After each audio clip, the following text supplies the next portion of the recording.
You're tuning in to the Black Hollywood Live Network, featuring news, interviews, and commentary on all things Black Hollywood. Hollywood redefined. From Los Angeles, California, presented by Maria Menounos and streaming live thanks to Akamai Technologies. This is Black Hollywood Live. Next, featuring intimate and in-depth interviews with Black Hollywood's next edition of stars and influencers. Black Hollywood Live. Hollywood redefined. You're listening to Black Hollywood Live. And now, the host for Black Hollywood Live, next. Hello, happy Friday, my favorite day of the week. I'm Jessica King, also the producer of Fox's hit show, Dish Nation. Make sure you watch it. And I always have to give my plug. I'm joined by the one and only Nick Perdue. What's up, guys? Hello. And we have a very special guest today. We're very excited. Please welcome Anisse Michelle. Woo! How are you? I'm fantastic. Thank you for having me. Thank you for coming and joining us. We're excited. Let's get right down to it. So you're from San Diego originally. I am. And you're biracial, right? I am. Both of my parents have a white parent. Oh, okay. I've never met them, but yeah. Awesome. So how has being biracial shaped who you are today and your perspective on just culture in general? You know what? I think that despite being mixed, we were raised to have a very strong sense of, our African American culture, even though because my parents were both very militant. Right. All into they were actually Nation of Islam when I was younger. Oh, wow. Yeah, my mom used to have the big afro like Angela Davis and Oh, all yeah. that. Yeah, so we were just raised to care about the African American community as a whole, and that translates for me as far as wanting to put forth the best Black representations as possible in media today. So I mean, I've actually studied. I was a psych major. I'm graduating this quarter, Oh, congrats. and looking at that sort of thing in history is really important to me. So do you think that America has changed its views on biracial relationships as of late or since your upbringing? I think that it's gotten more in fashion because everybody is getting so mixed up, so you need to have something that looks more like everybody on the screen. I don't necessarily think that the standard for African American imagery is changed much. I think that they still push, a reality show kind of, loud, boisterous African American woman throwing something sort of thing. Right. And with, African American men, I guess there's some changes, but I mean, we still have, as much as I love Scandal, we still have, can we get away from this kind of side chick kind of thing? Right. This undercurrent of sexuality with the master, that whole thing. I don't want to go there, but yeah. So your stage name is Anisse Michelle, but your birth name is Michelle Anisse, right? yes. So that's really cool. I've obviously seen a lot of people take their middle name and use as their first, but I've never seen the complete flip-flop. Tell us a little bit about your decision to flip-flop your name. You know what? There's really nothing to that. My management said we like Anisse Michelle, and I was like, okay. Everybody just calls me MJ. So, I mean, I think probably the only benefit is that when you meet people that just call you Anisse right off the bat, you're like, okay, I must not know them, because they would know that, right. I don't go by Anisse. That's just for TV.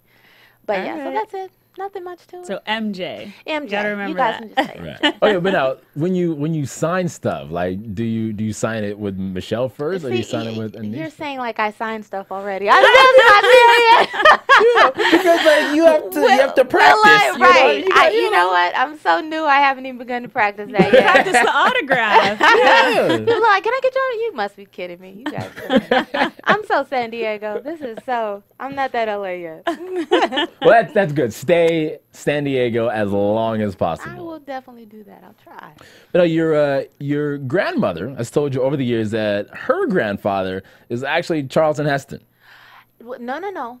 Actually, my grandma says that my grandfather is Charlton Heston. Yeah. Is Charlton Heston. Right. So we have there's a picture of him in my grandma's photo book that's been there for years, and when she'd see him on TV, she'd be like, "Ooh, look at your grandfather." And I said, "Dia." That's what we call him, a Dia. I said, "Dia, you know who that is? And she's like, yeah, that's your grandfather. I said, that's Moses. That's the 10 Commandments. That's the president of the National Rifle Association. She's like, that's your grandfather.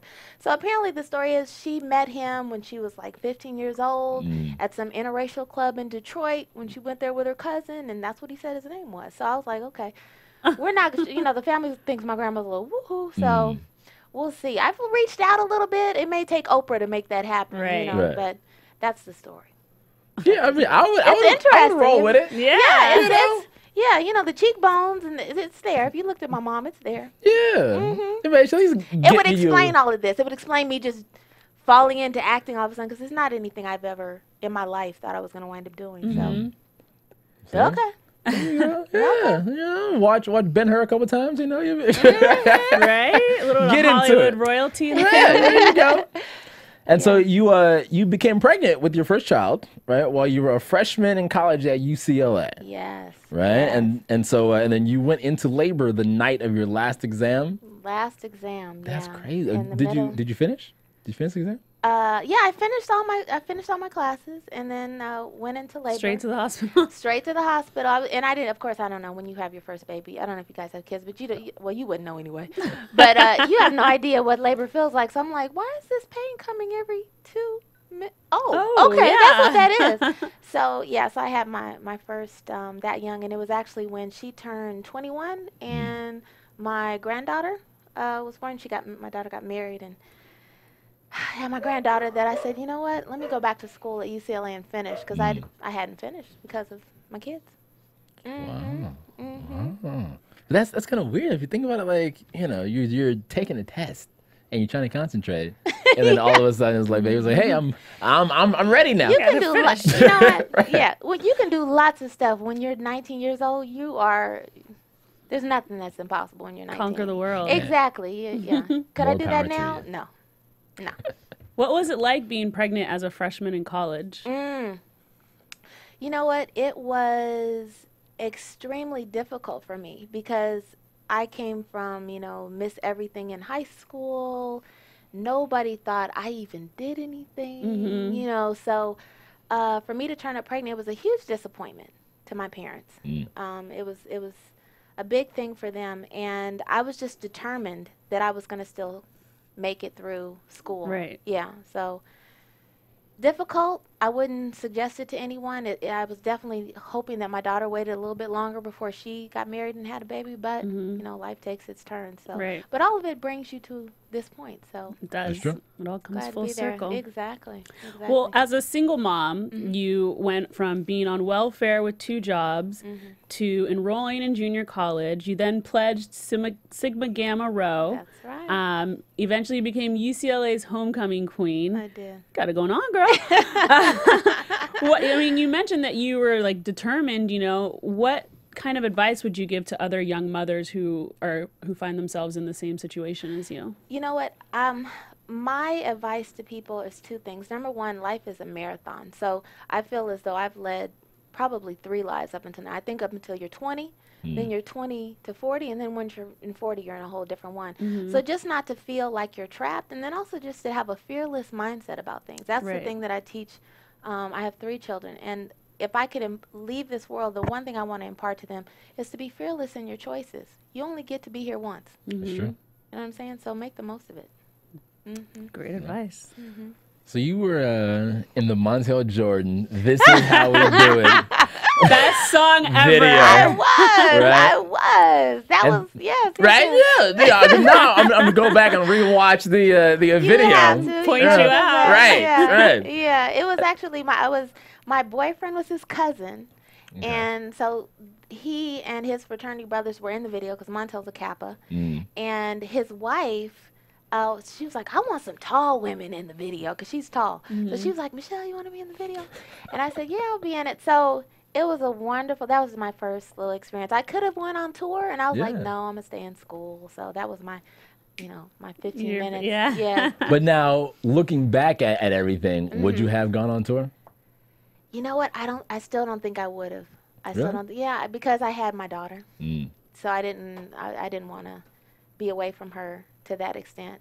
The only reason, I'll tell you honestly, the only reason I feel like I'm here is because I get to play this mom. I get to be this person who is a good influence, who is, imparting values to her family. I wouldn't have wanted to go into it and been, that life. I get to still be me as I do this. So that's awesome. Okay. Good answer. You also went on to work in corporate America, right? For about 15 years, and now you're an actor. Right? So how did acting really come about for you? You say you just kind of, fell into it. Like, what was the itch? Okay, so what it was is I came back to UCLA to finish my bachelor's degree and in psychology, and a friend approached me to do some modeling, just, as a escape from my intellectual side. And so I started doing that, and somebody approached me who was affiliated with them and said, hey, I have a part in a movie. Are you interested? Have you ever acted before? And I said, no. I never acted. I never thought about it, but I'll give it a shot. So I started taking a couple classes, and then I auditioned, and I did a scene from Still Magnolias, where Sally Fields flips out after the funeral, and blew the casting director away, got the part, and then a couple weeks later I got my management, and then 3 days later she sent me on audition for Oh my gosh. Family Still Matters, and I booked it. Wow. So yeah, that's it.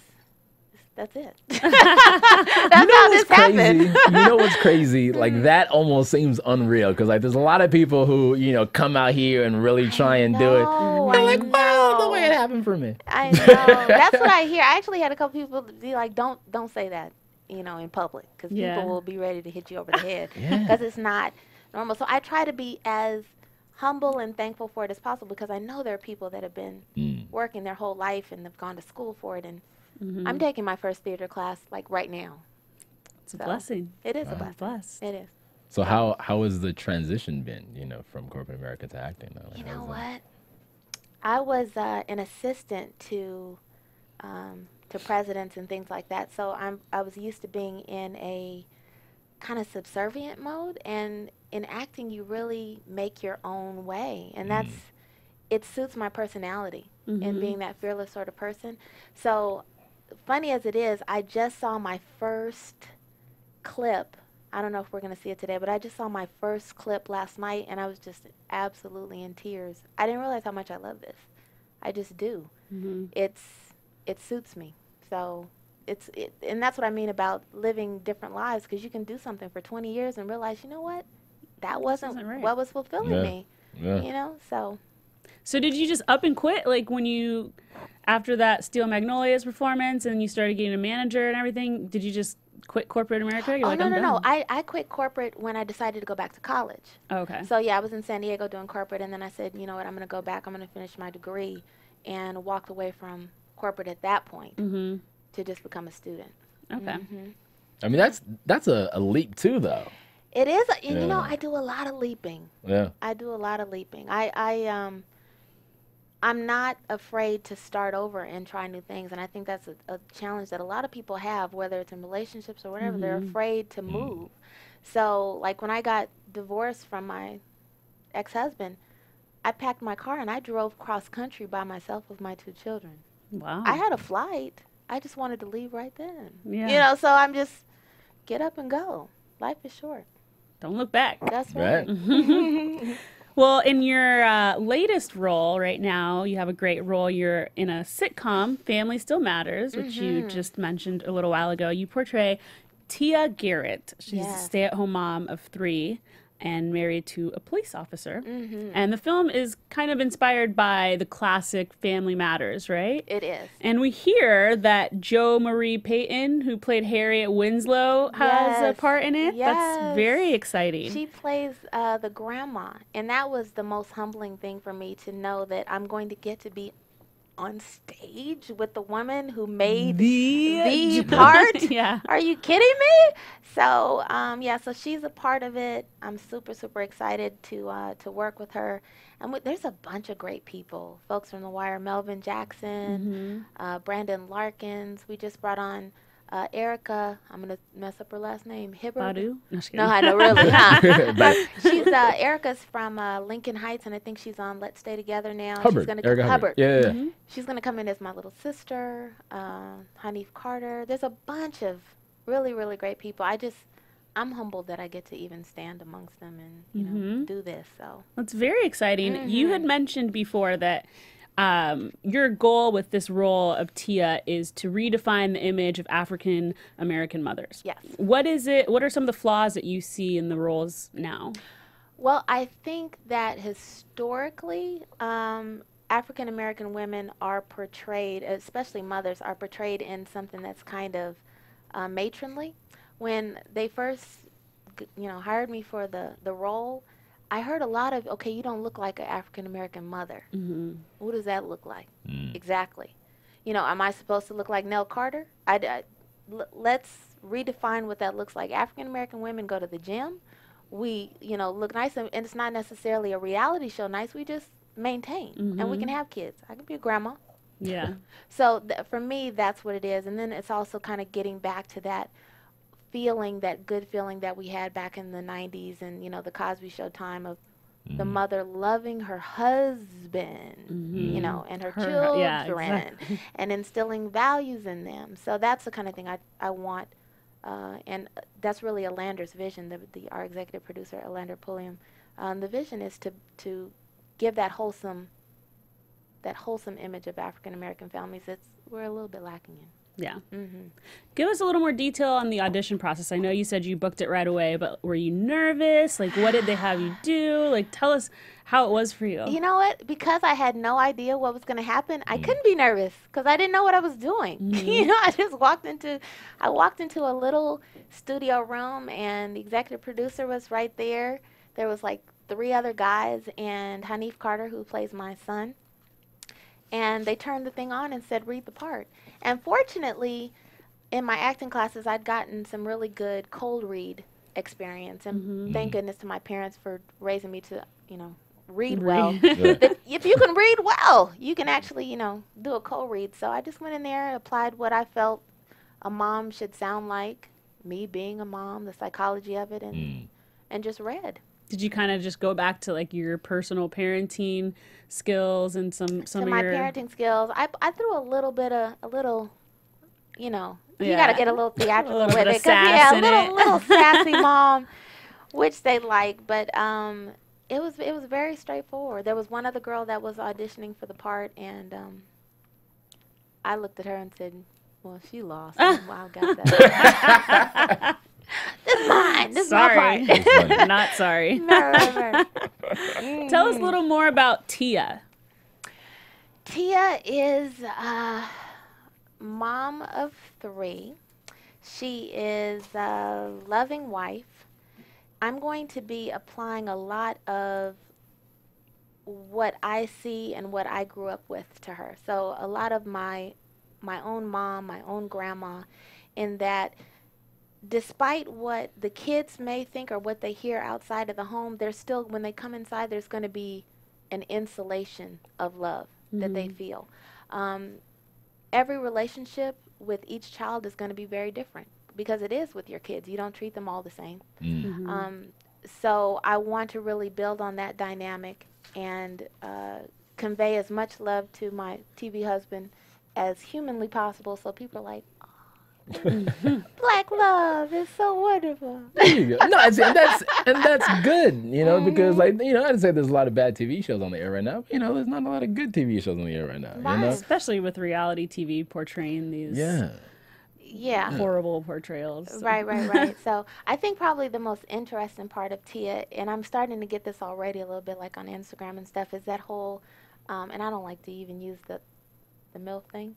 But it's starting, and I'm sitting here going, okay, you're cute for 23, but no. It's good, isn't it? That's the best compliment. If people are calling you a MILF online, then you've made it. I guess right. so. You've made it when. Right. Okay, I'm like, I have a daughter that's 23. I can't do that. But it's nice. But so let me ask you, so how will this show differ, from some of the shows that we've seen in the past?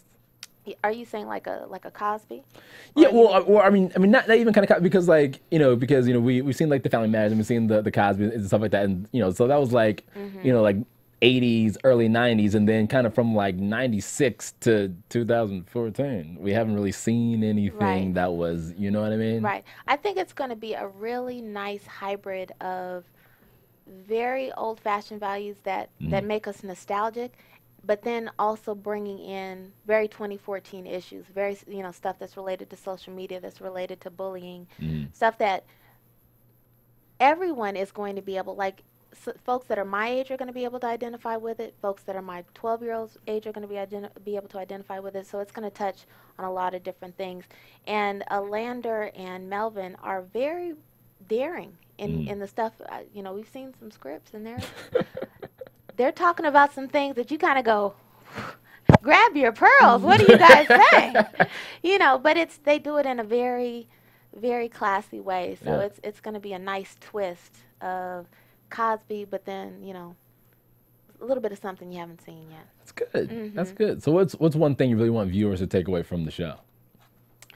And this is going to seem kind of deep, but I just really want them to remember the show 10 years from now, 15 years from now, prayerfully that we have the opportunity to last that long, to really say, you know what, they kind of epitomized, aside from Cosby, they epitomized the African-American family. If we can deliver that on screen, life has been worth living, this whole process. Because I feel as though, for me, it's so important, the representation that we make, it's important what it is that we project to young people, and I just want to be able to feel good about what it is that I did. Otherwise, I don't want to do it. Right. Well, and so where and when can people watch it?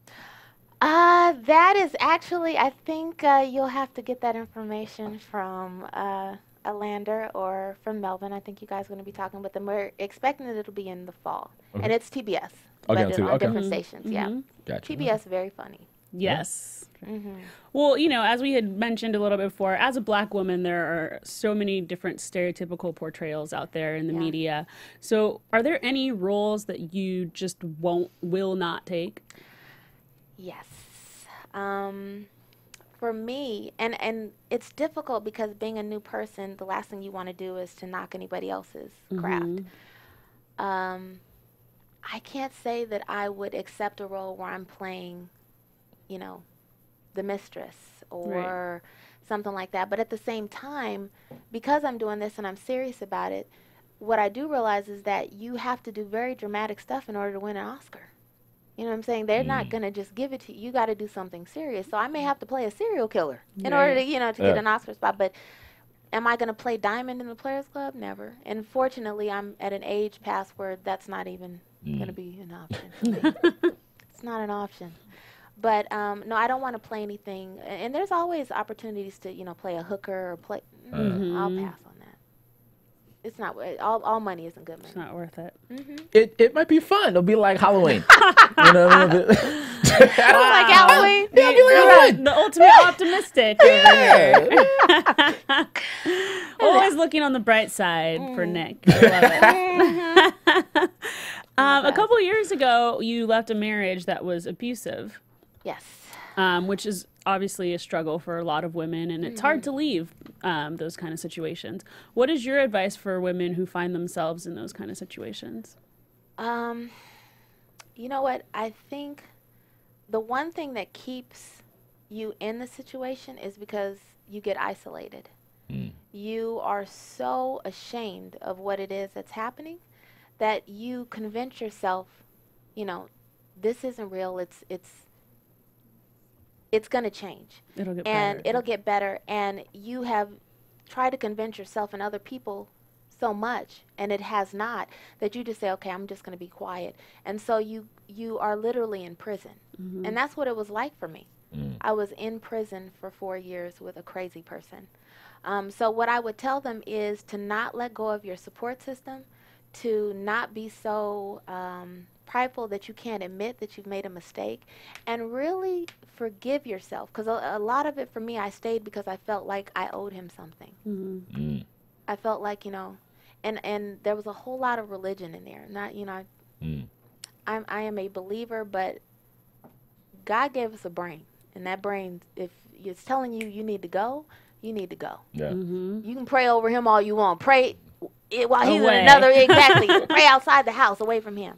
So that would be my thing, is to keep your support system and really trust your heart Right. when it's time to go. It's time to go. Yeah. Great advice. Mm-hmm. Well, on a lighter note, you recently lost 40 pounds. I And you look did. fabulous. Thank you so much. Congratulations. What was your secret? Like, what did you do, and how do you keep the weight off now? You know what? Both of my parents were bodybuilders. Wow. Yeah. They both did that professionally. My mom did it after having 3 kids. Oh, wow. So when we were little, I had have memories of my parents going to, to the college to run the stairs, and they would put us in the middle of the grass, because they weren't going to get a babysitter, and they'd go run the stairs. So we just watched them. So I've always grown up with a fitness kind of mindset. So I think it was at the end of that very bad relationship that I'd put on all this weight. That I said, you know what? Forget all that. I'm moving to Los Angeles. I got to look good. So anyway, for me, I didn't do any of the, Herbalife or any of that kind of stuff. I worked out twice a day. Twice a day. Wow. Twice a day. I did an hour of cardio in the morning. I did an hour of weights at night, and watched what I ate. Wow. And that's it.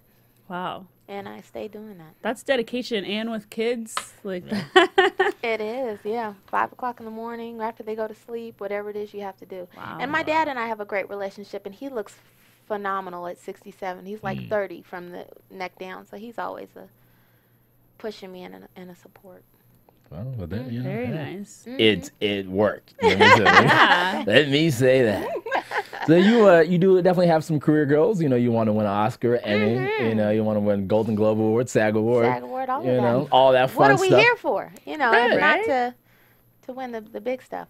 Yeah. So, but now, okay. Do you feel like you're on your way to these awards? I absolutely do.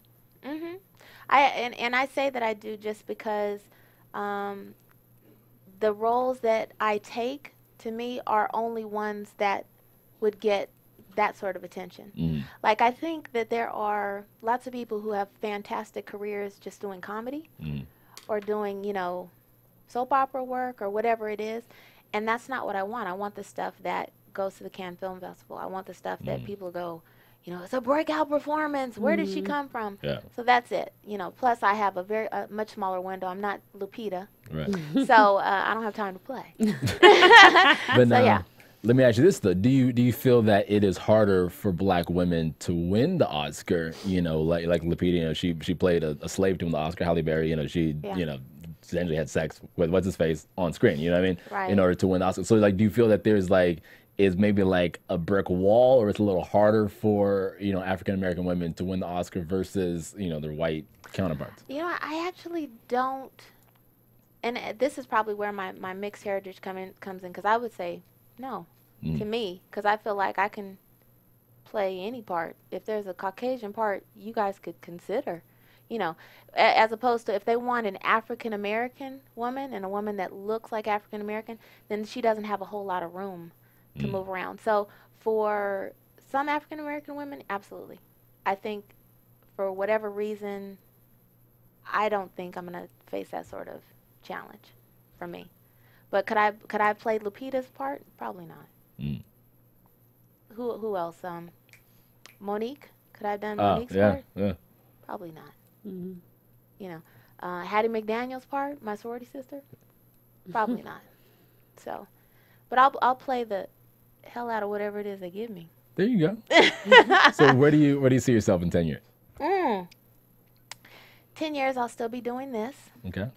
I think I will be directing by that time, doing my own films, and watching my own daughter be a star in stand-up. That's my goal, to see my youngest do that. But still, just for the next 30 years, I think this is just what I'm going to do. This is my next life. It's your calling. Well, acting is fairly new to you, and you just mentioned that you do want to do some directing. Are there any other roles in the entertainment industry that you want to explore?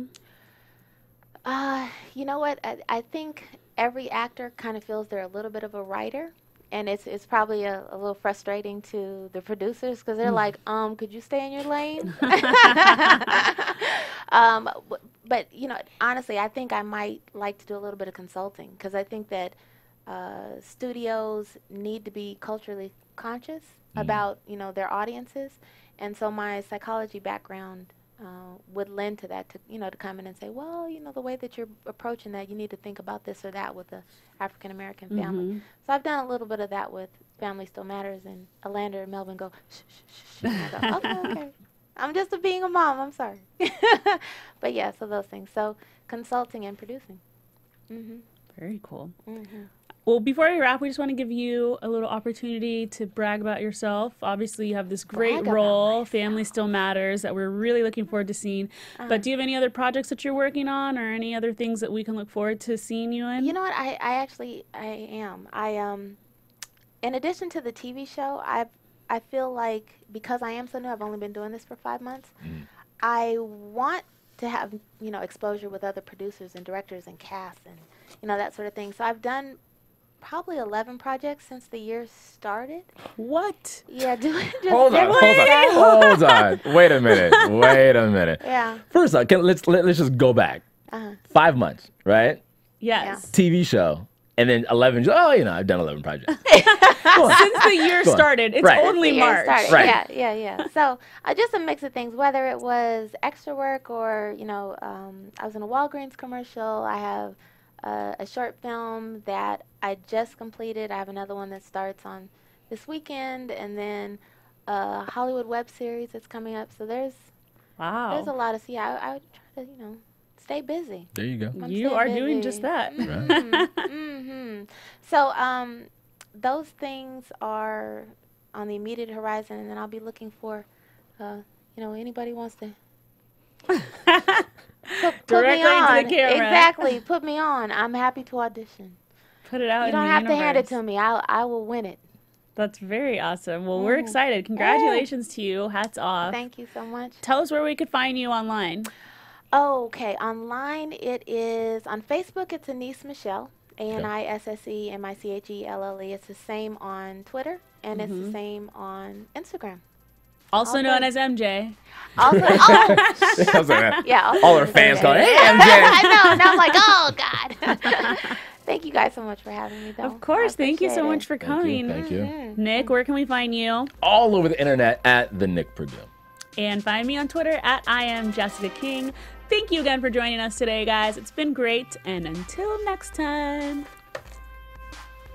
From producers Maria Menounos, Dario Kristen, Tiana Hobson, Kevin Undergaro, and the entire BHL crew, we would like to thank you for supporting Black Hollywood Live, the first online broadcast network dedicated to African American entertainment. For questions and comments, contact us at info@blackhollywoodlive.com. Like us on Facebook, tweet us, or Instagram us at BHL Online. And I'm your BHL announcer, Scipio. Instagram me at Planet Scipio.